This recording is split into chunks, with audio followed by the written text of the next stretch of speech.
Hello. Well, it's a great honour to be asked to talk about what I learned from George Sheldrick, which was a lot. So I want to just cover three things that we did together. The first was the reason that I met him in the first place, or rather got to work with him in the first place, which was that I'd obtained extremely high resolution data on a Salmonella typhimurium neuraminidase, so a sialidase, which was 1.05 angstrom data on this 371 amino acid protein. And we were having trouble doing the refinement because the resolution was so high and the uh, software in 1995 wasn't really designed for such structures, such big structures. And I met George at a Bruker user meeting in Braunschweig. And I told him about these data, and he said, "Oh, why don't you come to Göttingen on your way back, and we'll talk about it." So I went, and I had in tow my 1.5-year-old daughter, who sat underneath the Georgie's desk for 3 hours, and then had a stomach upset, and I had to go frequently to the bathroom with her, and it was all just so embarrassing. And George was very, very gracious and wonderful, and I learnt then that great men can be just as welcoming and helpful as lesser men. So he then modified Shell XL in order to be able to refine our structure. And I sent him all the data, and we did it together. And he had a summer student on it as well, called Johan Werters. And we got beautiful, beautiful maps. So I think I've got here the results of this. We could see we got anisotropic B factors, and George really loved to plot them as they are on the right here, with the with the ORTEP B factor anisotropic, showing the different amino acids and how mobile they were, and then multiple. We got wonderful sort of multiple conformations. We identified a lot of dual conformations, and this PDB is in the this PDB is 3-SIL, and much to my embarrassment, I've never written it up, but I intend to do that if there's a memorial issue of one of the IUCR journals for George, then this will appear.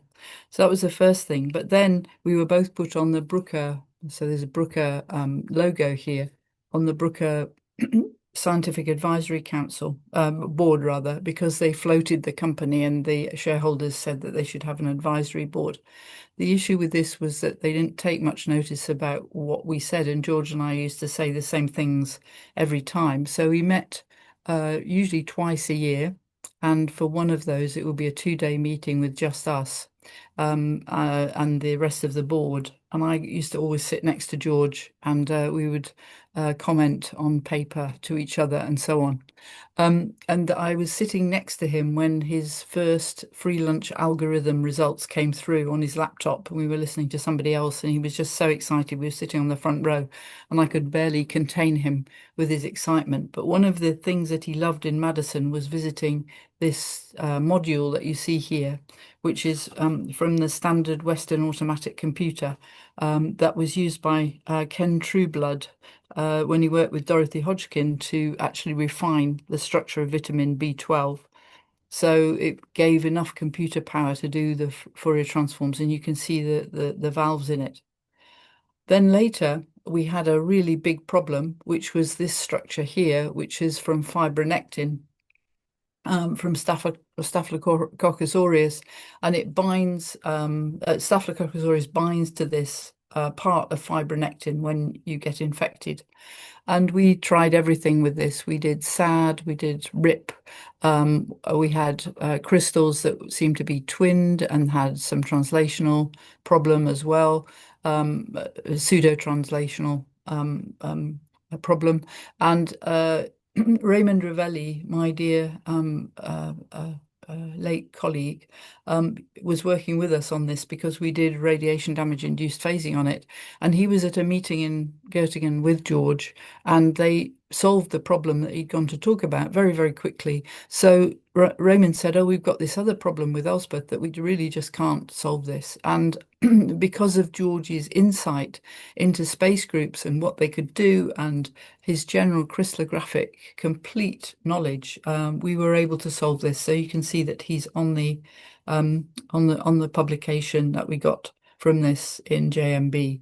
And it was a really tricky crystallographic problem, even though it was a small protein. And in the end, we used some of the SAD phasing, some of the RIP phasing, and combined them. But it was George who told us what the proper space group was, and that was what had been completely stymieing us. So I always regarded him as a sort of fantastic father figure, in fact, a god of crystallography, if you like. And I've always asked his advice on tricky problems, and he could usually, like Sherlock Holmes, get to the bottom of them. And I'll miss him a lot.